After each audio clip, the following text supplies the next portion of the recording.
कक्षा 10वीं की स्टूडेंट फाइनली आपका विषय सामाजिक विज्ञान का अक्टूबर महीने का मासिक टेस्ट पेपर लेके आ चुके हैं। आप लोग बहुत सारे कमेंट आए थे कि सामाजिक विज्ञान पेपर लाओ, तो फाइनली आपका सामाजिक विज्ञान पेपर आ चुका। और साथ ही आपको बता दें संपूर्ण उत्तर सहित हम आपका सामाजिक विज्ञान पेपर कंप्लीट करने वाले इस वीडियो में, और पूरा आपका रियल पेपर है। और जो हम आपका सामाजिक विज्ञान पेपर कराने वाले हैं वो सेम टू सेम आपको यही स्कूल में मिलेगा। तो इस वीडियो को ध्यान से देखिएगा, और साथ ही 20 में 20 अंक लाना चाहते हैं तो इस वीडियो को ध्यान से देखना है, ठीक है।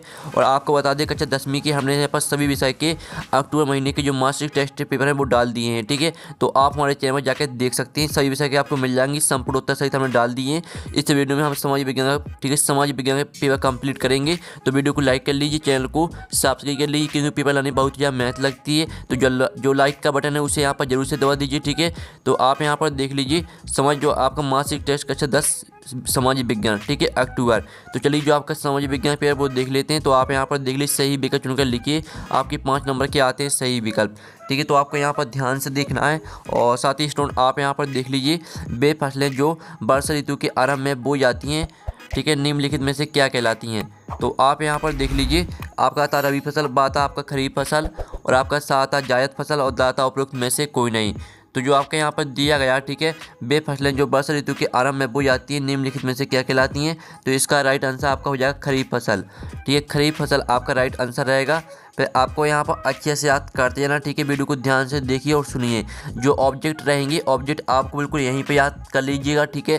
अब आपका दूसरा आता आस, अमन, बोरो, निम्नलिखित में से किस फसल की किस्में हैं। तो जो आपके दिए आस, अमन, बोरो, आपको बताना है कि यह कौन सी फसल की किस्में है। तो आपका था गेहूँ, बाता धान, और साथ आपका चाय, और दाता कॉफ़ी। तो इसका राइट आंसर आपका धान हो जाएगा। फिर आपका यहाँ पर तीसरा आता वैश्वीकरण के आरंभ का एक प्रमुख पहलू है। तो आपका आता उपनिवेशीकरण, बाता विनिमय दरों में सुधार होना, और साथ आपसी प्रतिस्पर्धा, और दाता उद्योगों का कम वेतन वाले देशों में ले जाना। तो जो आपका दिया गया, ठीक है, वैश्वीकरण के आरंभ का एक प्रमुख पहलू है। तो इसका आंसर आपका बा हो जाएगा विनिमय दरों में सुधार होना, ठीक है। आपका यहाँ पर तीसरे करेगा बा करेक्ट आंसर। अब चौथा आपका यहाँ पर देख लेते हैं। चौथा आता द्वितीय विश्व युद्ध में मित्र राष्ट्र कौन थे। तो आपका था जर्मनी, इटली, जापान, बाता ब्रिटेन, फ्रांस, रूस, और साता फ्रांस, जापान, इटली, और दाता जापान, जर्मनी, तुर्की।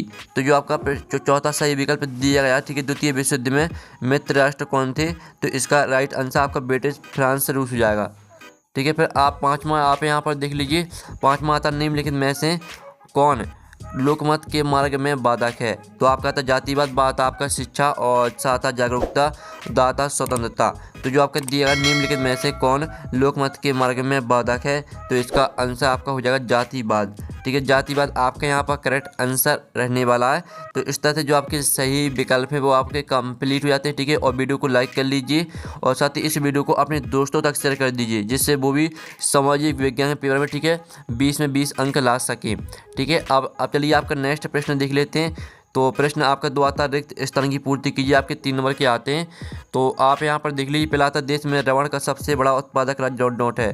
तो यहाँ पर देश में रबड़ का सबसे बड़ा उत्पादक राज्य है आपका केरल, ठीक है। इसका आंसर आपका केरल हो जाएगा, ठीक है, केरल। अब चलिए आपका यहाँ पर दूसरा रेगिस्तान आता है डॉट डॉट पर आधारित सामाजिक विभाजन सिर्फ भारत में ही है।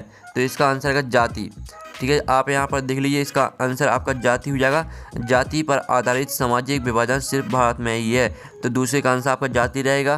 फिर जो आपका यहाँ पर तीसरा आता है, तीसरा आप यहाँ पर देख लीजिए दाल उत्पादन में विश्व का सबसे बड़ा उत्पादक एवं उपभोक्ता देश डॉट डॉट है। तो यहाँ पर दाल उत्पादन में, ठीक है, विश्व का सबसे बड़ा उत्पादक एवं उपभोक्ता देश है भारत, ठीक है, भारत है।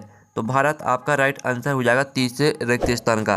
तो इस तरह से जो आपके रिक्त स्थान वो कंप्लीट हो जाते हैं, ठीक है। और प्रश्न आपका 4 आता है सत्य असत्य लिखिए, सॉरी प्रश्न 3 आता है सत्य असत्य लिखिए, 3 नंबर के आते हैं। तो पहला था भूदान ग्रामदान आंदोलन को रक्तहीन क्रांति के नाम से भी जाना जाता है। तो पहला आपका बिल्कुल यहाँ पर सत्य रहने वाला है, ठीक है, पहला आपका सत्य रहेगा।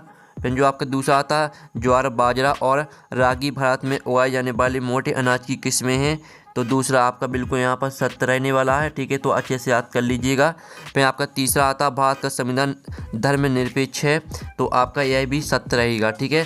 तो इस तरह से जो आपके सत्य असत्य वो आपके यहाँ पर कंप्लीट हो जाते हैं, ठीक है। तो फाइनली हमने जो आपकी जितनी भी ऑब्जेक्ट दिए थे सामाजिक विज्ञान के पेपर में वो हमने करा दिए हैं, और आपने अच्छी तरह से यहाँ पर याद कर लिए होंगे, ठीक है।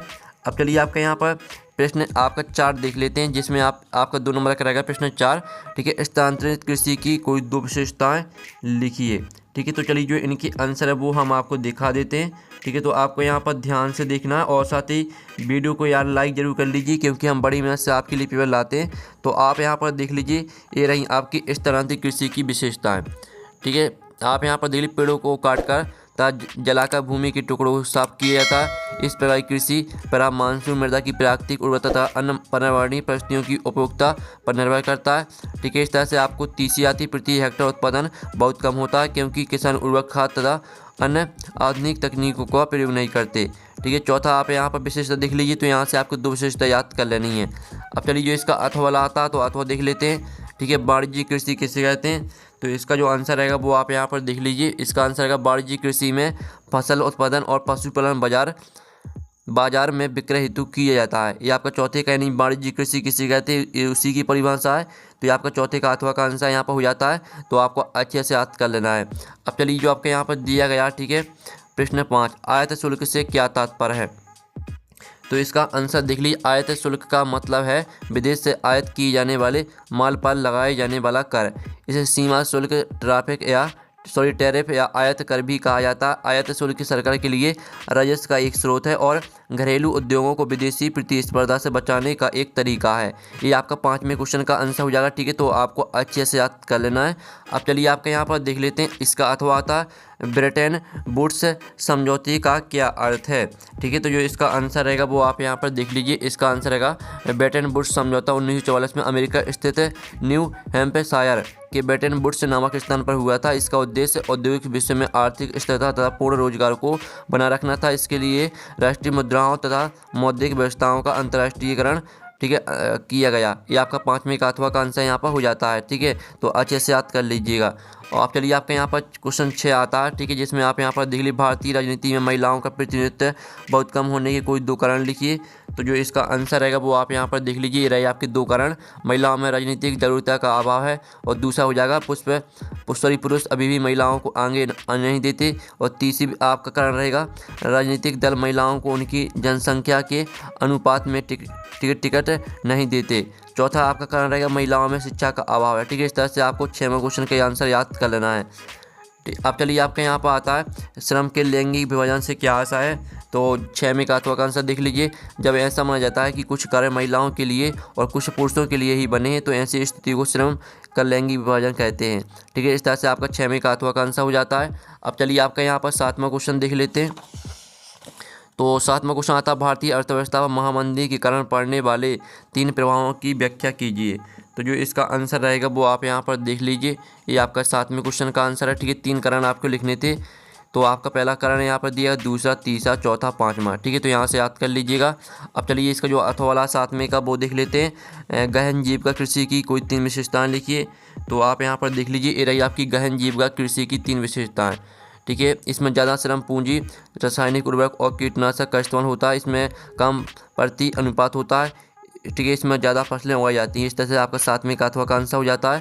तो जो आपका यहाँ पर, ठीक है, सामाजिक विज्ञान पे वो कंप्लीट हो जाता है। और साथ ही आपको बता दें, आप कक्षा 10वीं की जो इसका जो PDF है वो डाउनलोड करना चाहते हैं, ठीक है, PDF, तो PDF की लिंक वीडियो के डिस्क्रिप्शन दी गई, तो वहाँ से आप PDF भी डाउनलोड कर सकते हैं। और साथ ही आपको कक्षा 10वीं की अक्टूबर महीने की मासिक टेस्ट पेपर आपको हमारे चैनल में मिल जाएंगे। आप हमारे चैनल में जाकर देख सकते हैं। सही विषय के हमने डाल दिए, संपूर्ण उत्तर सहित। तो नेक्स्ट वीडियो में थैंक्स फॉर वॉचिंग।